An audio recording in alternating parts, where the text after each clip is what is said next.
Hola, mi nombre es Joel Saúl Zúñiga Luna, soy alumno del Instituto Tecnológico de Oaxaca o Tecnológico Nacional de México, Campus Oaxaca.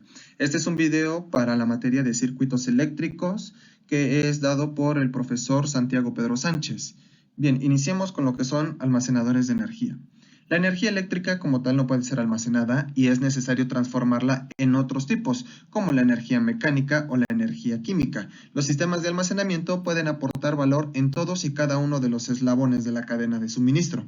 Dependiendo de su capacidad, los sistemas de almacenamiento de energía se dividen en almacenamiento a gran escala, que se emplea en lugares en los que se trabaja con escalas de gigawatts, almacenamiento en redes y en activos de generación, donde se trabaja con escalas de megawatts, y finalmente el almacenamiento a nivel de usuario final, que se emplea a nivel residencial y se trabaja con kilowatts. Bien, ahora vayamos con inductancia. La inductancia es la propiedad de un circuito eléctrico para resistir el cambio de corriente. Una corriente que fluye a través de un cable tiene un campo magnético alrededor. El flujo magnético depende de la corriente y cuando la corriente varía, el flujo magnético también varía con ella. Cuando el flujo magnético varía, se desarrolla un EMF a través del conductor de acuerdo con la ley de Faraday. Esta EMF o FM, que significa fuerza electromotriz, está en dirección opuesta a la dirección de la corriente, tal y como lo postula la ley de Lenz. Bien, ahora vayamos con capacitancia. La capacitancia es la relación que existe entre la carga de N condensador o capacitor, medido en Coulomb, y su potencial eléctrico o voltaje, medido en voltios. Se expresa en unidades faradio o Faraday, en honor a Michael Faraday. La capacitancia también es definido como la propiedad o capacidad de un condensador o conjunto de condensadores eléctricos que se mide por la cantidad de carga eléctrica que se pueden almacenar en forma separada por unidad de cambio del potencial eléctrico. El término capacitancia es introducido como consecuencia de la creación de un dispositivo eléctrico llamado capacitor. Los capacitadores son dispositivos eléctricos que almacenan carga eléctrica y la descargan en forma instantánea. Esta propiedad se ha puesto en numerosos aparatos como lo son la televisión, la radio, la lámpara, computadoras, etc. Bien, ahora pasemos con las fórmulas de inductancia y capacitancia. La primera fórmula que nosotros vemos es la de voltaje de inductancia. Como se aprecia aquí en la primera fórmula, quiere decir B igual a menos L que multiplica a DI sobre DT, que pues bueno, B es voltaje, es igual a menos L, que L viene siendo la inductancia, por la derivada de la corriente con respecto a la derivada del tiempo, que es DT. La segunda fórmula es la corriente de inductancia, la cual dice que la inductancia es igual al flujo magnético por el número de bobinas del devanado sobre la corriente. Esa es la fórmula de la inductancia. Entonces, para nosotros poder encontrar la corriente, lo único que hacemos es despejar la corriente del flujo magnético por N, lo cual nos quedaría que la corriente es igual al flujo magnético por el número de bobinas del devanado sobre la inductancia. La tercera fórmula es sobre el voltaje de capacitancia, que nos dice que C es igual a Q sobre B. C es igual a la capacitancia, Q es la carga y B pues son los volts. Al igual que en la fórmula anterior, lo que hacemos es despejar la fórmula para poder nosotros obtener el voltaje. Y nos queda que voltaje es igual a Q, que es carga, sobre C, que es capacitancia. Y al final tenemos también la última fórmula, que es I, que es la corriente, es igual a C, que es capacitancia, por la derivada de B, o la derivada del voltaje, sobre DT, que vendría siendo la derivada del tiempo. Bien, ahora que terminamos de estudiar las fórmulas, vamos con un problema de circuitos. Este primer problema es sobre circuitos RL. Y el problema dice así: en el siguiente circuito, el interruptor se cierra justo en el instante t igual a 0. Determine la corriente en el interruptor como funciones de tiempo para los instantes t mayor que 0. Bien, Al cerrar el interruptor, como se puede apreciar en la figura 2, las corrientes no tendrán su valor máximo, ellas aumentarán al transcurrir el tiempo. Para poder resolver el ejercicio hay que entender que es un circuito con dos mallas, y para resolverlo lo usaremos con las leyes de Kirchhoff. Tal y como lo apreciamos en las dos imágenes, pues la primera malla pues viene siendo en donde viene la fuente, que son los 10 volts, la resistencia 1 y la resistencia 2. La segunda malla vendría siendo lo que es la resistencia 2, resistencia 3 y pues bueno, la inductancia. Bien, en primer lugar debemos saber la primera ley de Kirchhoff o ley de nodos. Sabemos que el modo de circulación de la corriente es de menos a más y que al llegar al nodo que seleccionamos, la corriente se divide en tres partes debido a que hay tres cables que se conectan al nodo. La corriente se dividirá dependiendo de cuántos cables se conecten al nodo. Como lo apreciamos en este caso en la figura 2, vemos que hay un puntito que une a las líneas que de R1, de R3 y R2. Ese puntito es el que nosotros llamamos nodo. Bueno, la ley de nodos nos dice que la corriente que está entrando al nodo menos la corriente que salen son igual a cero. Después usaremos la segunda ley de Kirchhoff o ley de mallas. Recordemos que esta ley indica que la sumatoria de las caídas de potenciales de voltajes en una malla es igual a cero. Como aquí lo apreciamos en esta diapositiva, pues bueno, I, que viene siendo la corriente que circula en la primera malla, pues va en sentido a las manecillas del reloj. También vemos que I1, que es la que va corriendo en la segunda malla sobre R3, I2, pues es la corriente 2 que baja sobre la resistencia 2.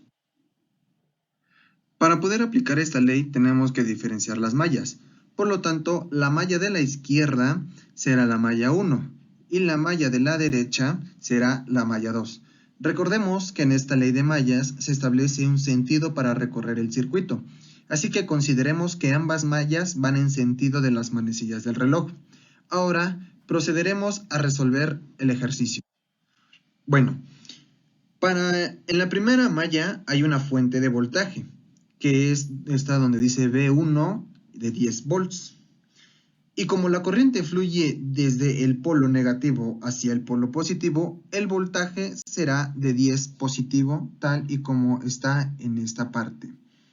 Luego, observamos que la corriente I, que es esta flecha de acá, circula por esta malla al pasar por la resistencia 1.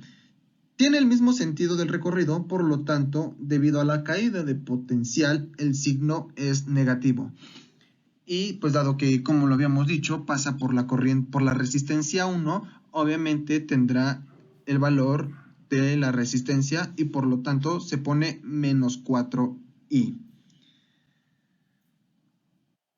Algo semejante ocurre con la resistencia 2.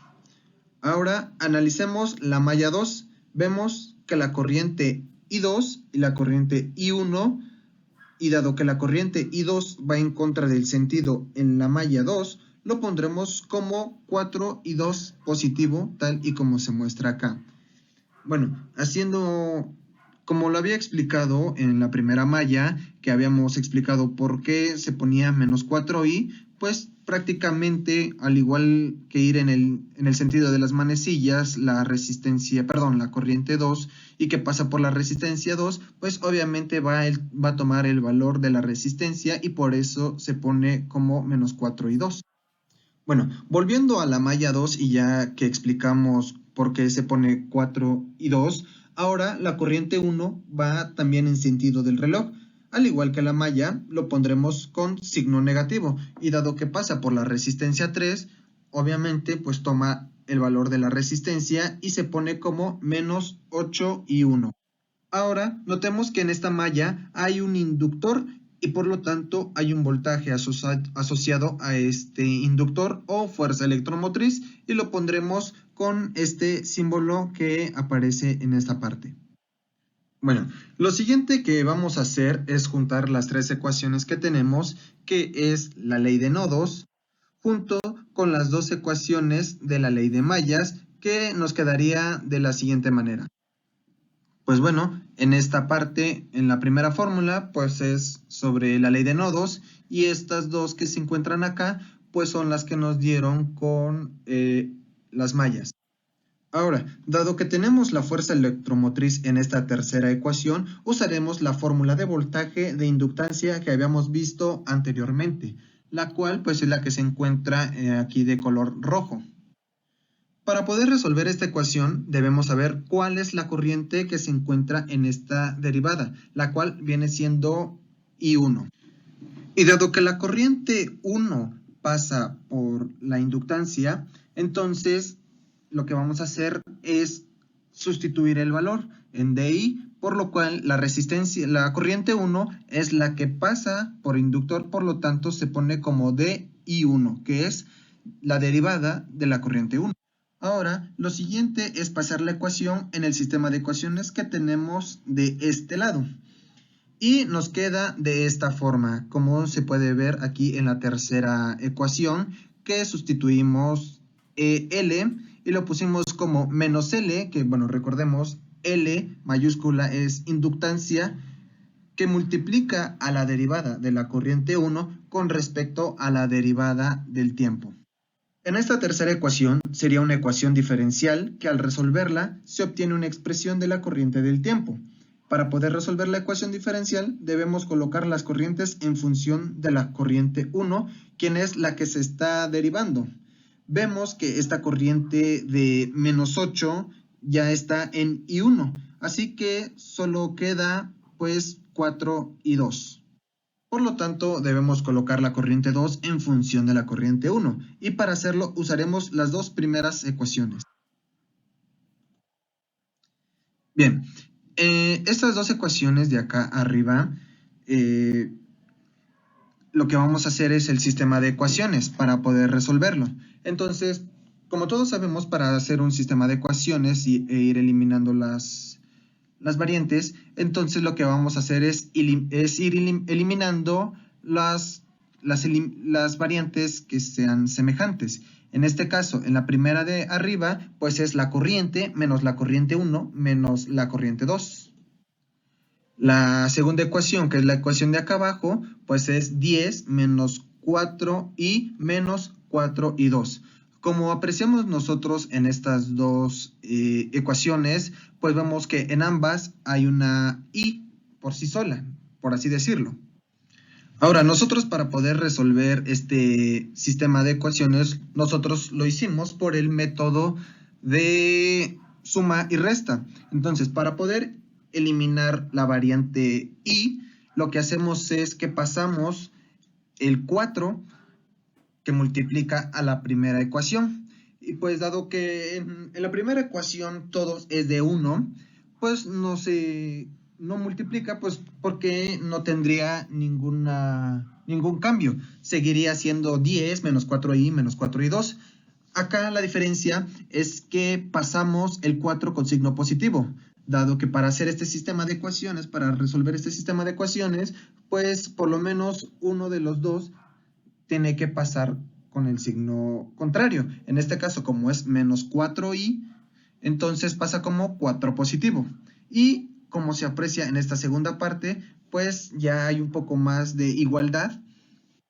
Y nos queda que 4i menos 4i1 menos 4i2 es igual a 0. Y la segunda ecuación, que 10 menos 4i menos 4i2. Ahora vemos que aquí podemos eliminar la 4i de la ecuación 1 y la 4i de la ecuación 2, dado que son lo mismo pero con signo contrario, pues automáticamente se eliminan. Y nos queda que en la primera ecuación nos queda menos 4i1 menos 4i2 es igual a 0. Y en la segunda ecuación nos queda 10 menos 4i2 igual a 0. Bien, ahora que dado que aquí ya tenemos también variables que son semejantes, entonces lo que hacemos es reducción de términos semejantes. Y nos queda que, bueno, 10 menos 4i1, porque aquí, como lo vemos en esta parte, 4i1 no tiene una variable similar en la ecuación contraria para que podamos hacerle una suma o una resta, por lo tanto se queda así tal cual, menos 4i2. Perdón, menos 4i1. Ahora, El que sí sufre un cambio pues es 4 y 2, dado que ambos son signo negativo y sabemos que una suma con signos iguales pues es suma, por lo tanto nos quedaría como menos 8 y 2 y nos queda menos 10, menos 4 y 2, menos 8 y 2, perdón, 10 menos 4 y 1 menos 8 y 2 es igual a 0. Ahora lo que vamos a hacer es encontrar i2, por lo tanto, como 8 y 2 está restando a 10 menos 4 y 1, pasa del otro lado con signo positivo y nos queda que 10 menos 4 y 1 es igual a 8 y 2. Ahora, el 8 está multiplicando a i2, entonces, como está multiplicando, pasa dividiendo y nos queda que i2 es igual a 10 octavos menos 4 octavos de i1. Haciendo la reducción de fracciones, pues nos queda que i2 es igual a 5 cuartos menos 1 medio de i1. Ahora, ya que encontramos i2, lo que vamos a hacer es sustituir i2 en una de las fórmulas. En la fórmula que yo usé pues era 4i2 menos 8i1 menos L por la derivada de i1 sobre dt igual a 0. Sustituyendo en i2 nos queda que 4 multiplica a 5 cuartos menos 1 medio de i1 menos 8i1 menos L por la derivada de la corriente 1 con respecto a la derivada del tiempo, que es igual a 0. Multiplicando lo que está entre paréntesis por el 4, nos queda que es 5 menos 2i1 menos 8i1 menos L por la derivada de la corriente 1 con respecto a la derivada del tiempo, que es igual a 0. Nuevamente, haciendo reducción de términos semejantes, nos queda 5 menos 10i1 menos L por la derivada de la corriente 1 con respecto a la derivada del tiempo, que es igual a 0. Continuando en esta diapositiva, pues bueno, ahora lo que hacemos es pasar la ecuación L menos L por di1 sobre dt igual a 0, nos queda que 5 menos 10i1 menos L por la derivada de la corriente 1 con respecto a la derivada del tiempo. Lo que hacemos ahora es tratar de encontrar lo que es el tiempo. Entonces, dado que t está dividiendo tanto a L como a la derivada de la corriente 1, lo que pasa multiplicando del otro lado. Entonces sería dt por 5 menos 10i1, que sería igual a L, que multiplica la derivada de la corriente 1. Y dado que 5 menos 10i1 está multiplicando a la derivada de t, pasa dividiendo, lo cual nos queda que la derivada de t, o sea del tiempo, es igual a L, que multiplica la derivada de la corriente 1 sobre 5 menos 10i1. Una vez que reducimos la ecuación, podemos resolverla por el método de separación de variables. Lo primero es pasar toda la derivada del otro lado, quedando de este modo. Tal y como se puede ver aquí, es la derivada de dt menos L, que pues en este caso vendría siendo la constante, que multiplica a la integral de la derivada de la corriente 1 sobre 5 menos 10i. Para resolver estas integrales y no confundir la corriente de la diferencial con el límite de integración, se hará el siguiente cambio poniendo en prima a todo tal y como se aprecia en esta parte de la diapositiva, que va de 0 a t por la derivada de t, que es igual a L, que va por la integral, de 0 a i1, que multiplica a di1' sobre 5 menos 10i1'. Ahora, aquí hay algo que debemos de observar, que la prima en sí no está afectando también al 5, sino que únicamente afecta al menos 10i1. Para resolver la integral de la derecha usaremos esta fórmula, que está aquí en color negro.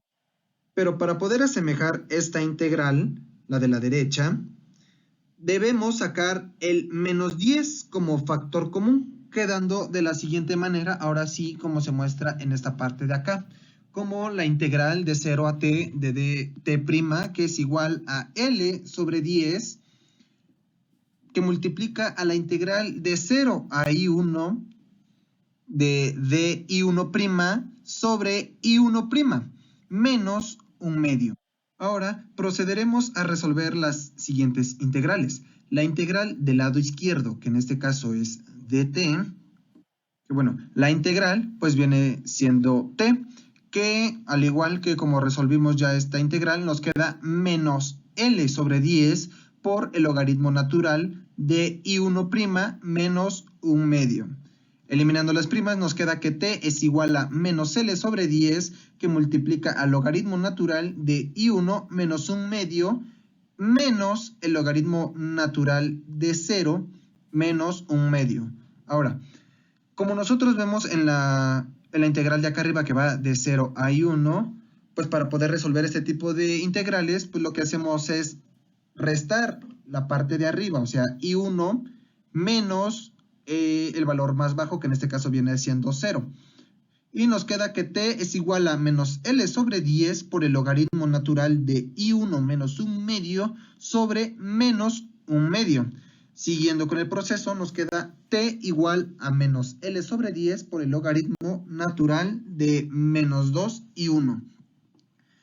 Pasando del otro lado, nos queda menos 10t sobre L, porque aquí lo que hicimos pues fue despejar el logaritmo natural. Entonces 10 está multiplicando L y pasa dividiendo a t. Y pues nos queda menos L, que bueno, está multiplicando, por lo tanto pasa dividiendo y nos queda así. Menos 10t sobre L igual al logaritmo natural de menos 2 y 1. Ahora, como aquí el logaritmo natural está multiplicando a 1 menos 2i, pasa del otro lado, no dividiendo, dado que es una exponente. Así que pasa como e, o sea, el número de Euler, elevado a la menos 10t sobre L, que es igual a 1 menos 2 y 1. Ahora, el 1 pues está sumando a menos 2 y 1. Pero para poder eliminar también el signo menos de 2 y 1, pues 1 pasa como signo positivo, o sea, tal cual, y se elimina también el menos de acá de 2 y 1, y nos queda 1 menos el número de Euler elevado a la menos 10t sobre L es igual a 2 y 1. Ahora, el 2 pasa dividiendo del otro lado, ya que está multiplicando a I1. Así que nos queda que I1 es igual a 1/2 de 1 menos el número de Euler elevado a la menos 10L sobre, menos 10T sobre L. Y nos queda que I1 es igual a menos 1/2 que multiplica a 1 menos el número de Euler de T. Ahora, ¿por qué se elimina L? Si nosotros recordamos en la ecuación, vemos que L, que es el inductor, pues vale una H. Por lo tanto, como es 1, pues 10 entre de 1, pues 10. Y por lo tanto se queda así, menos E elevado a la menos 10T. Para encontrar su resultado, vayamos nuevamente a la primera ecuación, que se obtuvo a partir de la primera ley de nodos. Recordemos que I2 también tiene su equivalencia, como se encuentra en esta parte. Ahora, ya tenemos los valores de I1 e I2, entonces lo único que nos falta encontrar es I. Por lo tanto, lo que nosotros hacemos es despejar a la I de I1 e I2. Entonces, dado que ambos están restando, pasan sumando. Y nos queda que I es igual a I1 más I2. Sustituyendo el valor de I2, nos queda que I es igual a I1 más 5/4 menos 10 y 1. Haciendo el procedimiento, nos queda I igual a 5/4 menos 1/2 de I1. Ahora, acá 1/2 es positivo, dado que I1 es 1 entero y pues está restando a menos 1/2 de I1. Por lo tanto, 1 menos 1/2 positivo, por eso queda así. Ahora, aún nos falta sustituir el valor de I1, por lo que nos queda que I es igual a 5/4 más un medio que multiplica a un medio, que este mismo un medio multiplica a 1 menos 10e a la menos 10t. Con esto podemos ya eliminar lo que es i1 y nos queda i igual a 5 cuartos más un medio, que pues un medio que multiplicó a 1 menos e a la menos 10t, nos queda que un medio por 1, un medio por menos e a la menos 10t, nos queda menos un medio de e a la menos 10t.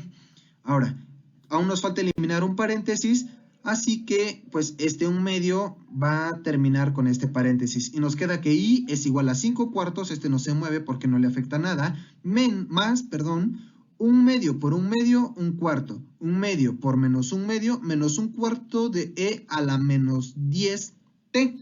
Ahora, reduciendo términos semejantes, bueno, haciendo reducción de fracciones, nos queda que i es igual a 3 medios menos un cuarto de e a la menos 10t. ¿Por qué 3 medios? Bueno, aquí como estas dos son constantes, 5 cuartos más un cuarto es 6 cuartos menos un cuarto de e a la menos 10t. Y dado que 6 cuartos puede usarse en reducción de fracciones, nos queda como 3 medios. Ahora, aquí ya obtuvimos lo que es la corriente, bueno, el valor de I1. Ahora, lo que se tiene que hacer, pues, es sustituir T por los valores que se le vayan a dar. Aquí, pues, no hice ejemplos porque, pues, bueno, ahí es a decisión de cada uno poner los valores que cada uno desee con T para el tiempo. Entonces ya ahí es opción de cada uno. Bueno, ahora pasemos con otro circuito. En este caso es el circuito RC. Al ser un circuito RC de primer orden, está dada por un resultado total, que es igual a la suma de la respuesta natural más la respuesta forzada. La respuesta natural es la respuesta temporal del circuito, la cual va a desaparecer con el tiempo. Tal y como lo dice aquí en el problema, dice encontrar el voltaje en función del tiempo en el condensador, que en este caso es C1, y la corriente que pasa por la resistencia R3. Continuando, la respuesta forzada es el comportamiento del circuito mucho después de aplicada una excitación externa. Como en el ejercicio anterior, este también se resolverá por ecuaciones diferenciales.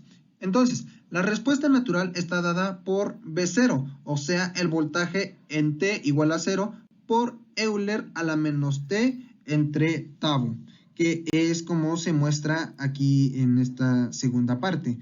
Acá pues no sabía cómo poner el signo de tau, por lo tanto le agregué esa parte de arriba con la T abajo. Esta va a ser la respuesta completa. Al analizar esta respuesta, Bs es parte de la respuesta forzada y recordemos que la respuesta forzada es el comportamiento del circuito después de aplicada una excitación externa.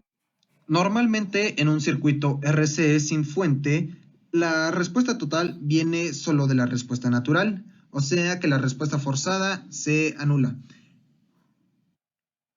Este circuito es un ejemplo claro de esto. Vemos la fuente. Ahora, si imaginamos que no hay una fuente y el circuito está abierto, por lo tanto esa parte no existiría y nos queda como en la primera imagen de acá, que solamente nos quedaría la resistencia 2 con la resistencia 3 y el condensador. Así que, por lo tanto, sería una respuesta natural, es decir, que el circuito dependerá de la energía almacenada en el condensador. Ahora, Bs es el voltaje inicial en el condensador.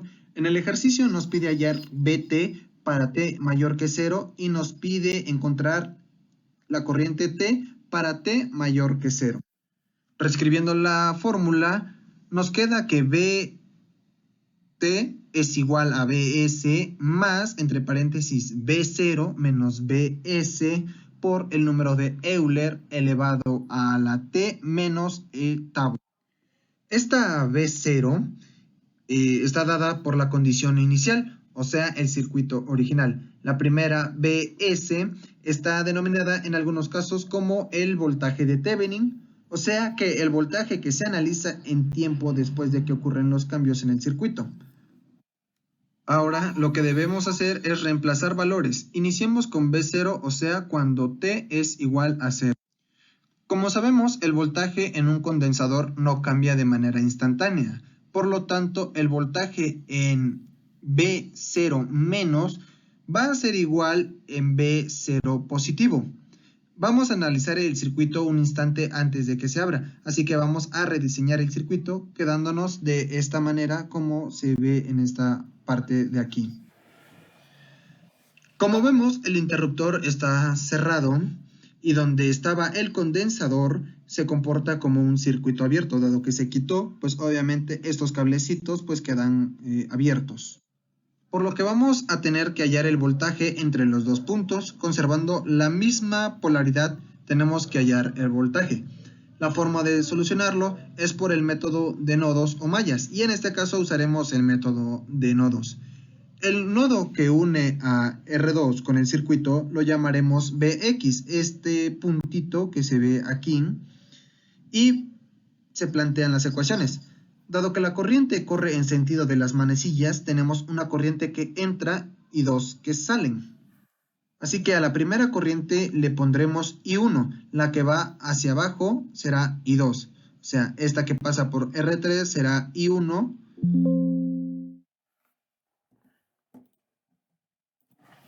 Perdón, esta que va acá como se muestra en la figura, pues esta línea de acá es I1, la que baja es I2 y la de acá será I3. Como vimos en el ejercicio de circuitos RL, en este también emplearemos las leyes de Kirchhoff, que nos dice que la sumatoria de las corrientes que entran es igual a las sumatorias de las corrientes que salen, así que entra I1 y las que salen son I2 e I3, tal y como se muestra en esta parte de aquí. Recordando la ley de Ohm, la corriente es igual a voltaje sobre resistencia. Tenemos que I1 va a ser la corriente que pasa por la resistencia de 2 ohms y esta resistencia se va a afectar por el voltaje de 24 volts y por el voltaje del nodo X. Por lo tanto, como tengo la polaridad más menos, decimos que 24 menos Bx sobre 2 ohms igual a I2, que es Bx menos el voltaje de 0 menos sobre 5 ohms más I3, que es Bx sobre 4 ohms. Esta parte es muy importante de analizar. Vemos que hay una ecuación y dos incógnitas. Si miramos el circuito en donde está la corriente I2, hay un circuito abierto en donde tenemos que analizar el voltaje B0 negativo. Y como el circuito está abierto, no circula corriente. Es decir, que la corriente I2 va a ser igual a 0. Por lo tanto, Bx menos B0 negativo sobre 5 ohms se elimina y nos queda que 24 menos Bx sobre 2 ohms es igual a Bx sobre 4 ohms. Ahora, lo siguiente que vamos a hacer es despejar Bx. Y pues la forma más fácil es despejarlo de 4 ohms. Entonces, como 4 ohms está dividiendo a Bx, pasa multiplicando y nos queda que 4 multiplica a 24 menos Bx sobre 2 ohms. Esto es igual a Bx. 4 entre de 2, o sea, este 4 de acá y el 2 de acá, pues 4 entre de 2 igual a 2. Entonces, 2 que multiplica a 24 menos Bx igual a Bx. Eliminando paréntesis, nos queda que 48 menos 2Bx igual a Bx. Entonces, para hacer reducción de términos semejantes, ahora lo que hacemos es pasar menos 2Bx del otro lado y nos queda que 48 es igual a 3Bx. Despejando Bx, nos queda 48 entre de 3 igual a Bx. Por lo tanto, Bx es igual a 16. Sustituimos el valor de x y nos queda que 16 menos B0 negativo sobre 5 ohms es igual a 0. Esto es sustituyendo en I2. Entonces, para poder encontrar B0 negativo, lo primero que hacemos es dado que 5 está multiplicando a 16 menos B0 negativo, pasa del otro lado. Sigue siendo 0 porque todo número multiplicado por 0 pues es 0 y nos queda que 16 menos B0 negativo igual a 0. Por lo tanto, quedaría como 16 menos B0 igual a 0. Pasando del otro lado el 16, nos queda que B0 negativo es igual a 16. Así que ya encontramos lo que es el voltaje de 0 negativo, que vendría siendo 16. Ahora, ya tenemos casi todos los valores. Solo nos falta encontrar la constante tau, que en un circuito RC va a ser igual a la resistencia por la constante. Perdón, por el condensador. Esta resistencia podría decirse que es la resistencia de Thevenin, la que se encuentra en esta parte. Ahora, como R2 y R3 están en serie, pues se suma y nos queda que 5 ohms más 4 ohms es igual a 9 ohms. Esta vendría siendo lo que es la resistencia de Thevenin. El condensador, pues como lo vimos en el circuito de RC, pues es igual a 1/3 de Faraday. Así que para encontrar el valor de tau, nos dice que es igual a la resistencia, que vienen siendo 9 ohms, por 1/3 de Faraday, que esto vienen siendo los 3 segundos. Ahora solo nos falta encontrar la corriente IT, que es igual al condensador por la derivada del voltaje sobre la derivada del tiempo. Pero antes, tenemos que encontrar lo que es la respuesta total. Entonces, el voltaje total más B0 menos el voltaje total por Euler elevado a la menos T sobre tau. Entonces, dado que B es igual a 0, como lo habíamos dicho anteriormente, entonces es RT igual a 0 más 16 menos 0 por el número de Euler elevado a la menos T sobre 3. Recordemos que el valor de tau pues son 3 segundos. Y nos queda que el resultado total es igual a 16 que multiplica a E elevado a la menos T sobre 3. Esto es igual a BT. Y, perdón, no era voltaje total, sino el voltaje del tiempo. Ahora sí, solo nos queda encontrar la corriente IT, que es igual al condensador por la derivada del voltaje sobre la derivada del tiempo. Sustituyendo valores, nos queda que la corriente IT es igual a 1/3 por la derivada con respecto a la derivada del tiempo de 16e a la menos t sobre 3. Continuando con el procedimiento, y a la t nos queda menos 1/3. Dado que la corriente es contraria a la polaridad, lo ponemos con signo menos. Entonces, menos 1/3 que multiplica nuevamente a menos 1/3 por 16e a la menos t sobre 3. Multiplicando 1/3 menos 1/3 por menos 1/3 por 16 nos queda 1.778e a la menos t sobre 3. Y aquí es donde ya encontramos el valor de I con respecto al tiempo. Entonces, nuevamente, como en el ejercicio anterior de circuitos RL, aquí lo único que se va a hacer es sustituir los valores de t en la parte de acá y obtendremos los resultados que nosotros queremos. Entonces, esta es la fórmula para poder encontrar la corriente en IT. Y bueno, eso es todo. Ese es mi video explicando los circuitos RL, RC, también dando una pequeña, dando conceptos de lo que es la inductancia y la capacitancia.